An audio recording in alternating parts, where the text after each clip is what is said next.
So I'm not sure if you can see here, but the teeth on the sprocket, they're pretty worn out. They're not extremely worn out, but it's noticeably worn on one side, so it's time for a change anyway. There's about 55,000 kilometers on this sprocket, chain and sprocket set.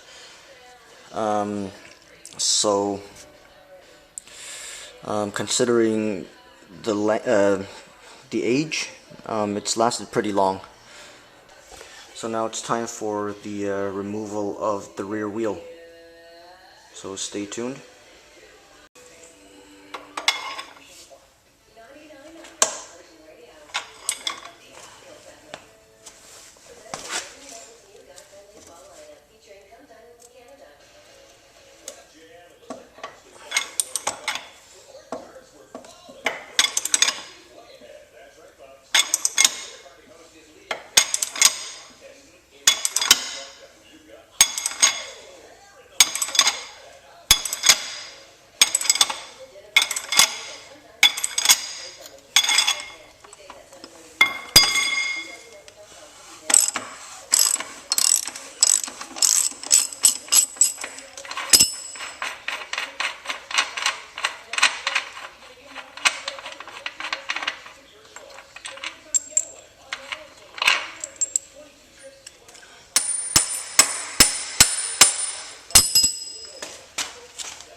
The rear sprocket removal is pretty straightforward. Just take my impact. This is a 14mm nut, and it just comes right off.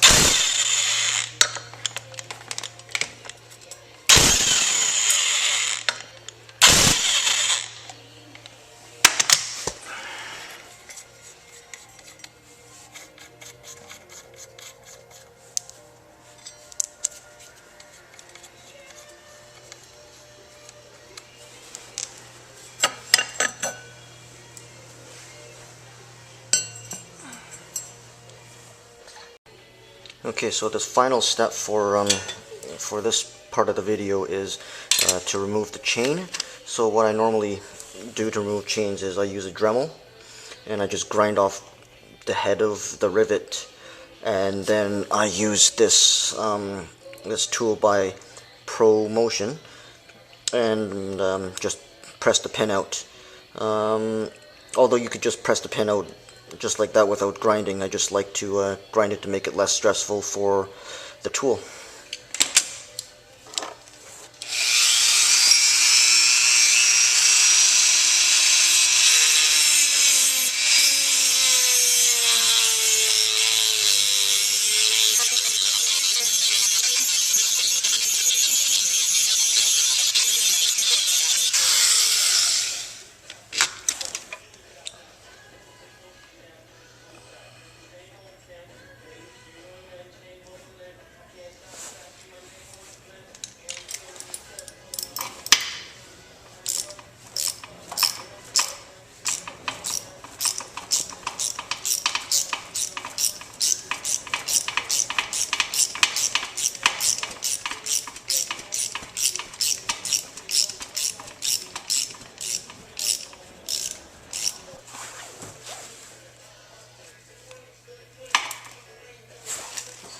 And there's the rivet.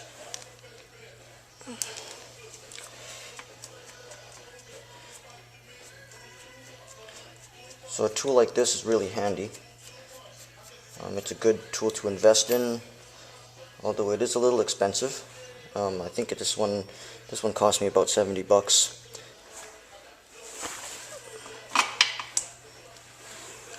And then anything that falls off the chain, like the O-rings or whatever, just just throw them away. You're not going to use the old chain again.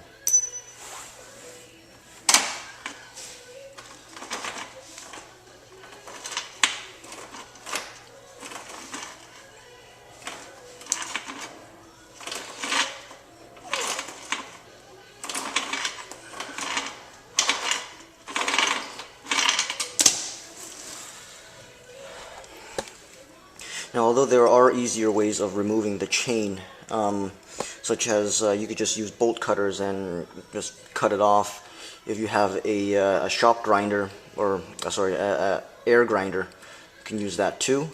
I just have what I have here in my garage.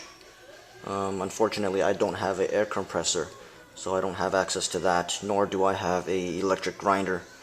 So the closest thing was my Dremel. And whatever gets the job done. There's really no wrong way of removing a old chain.